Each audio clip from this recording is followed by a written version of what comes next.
దేవునికి మహిమ కలుగును గాక. ఆమేన్.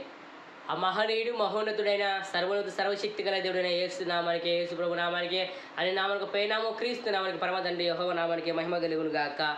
ఆమేన్. God bless you. I love my India. ఒక ఆత్మీయ గీతాన్ని పాడి, సర్వలోకాల దేవుడు, సర్వలోకాల సృష్టికర్త, సర్వలోకాల చక్రవర్తి, సర్వలోకానికి రాజు, మహారాజు, నిజమైన దేవుడైన యేసుక్రీస్తు ప్రభు నామాన్ని, యెహోవా నామాన్ని, పరమ తండ్రి యెహోవా తండ్రి నామాన్ని ఈ పాట ద్వారా మనం మహిమ పడదామండి. దేవునికి మహిమ కలుగును గాక. ఆమేన్. God bless you all. I love my India. నాకెన్నో మేలులు చేసితివి, నీకేమి అర్పించ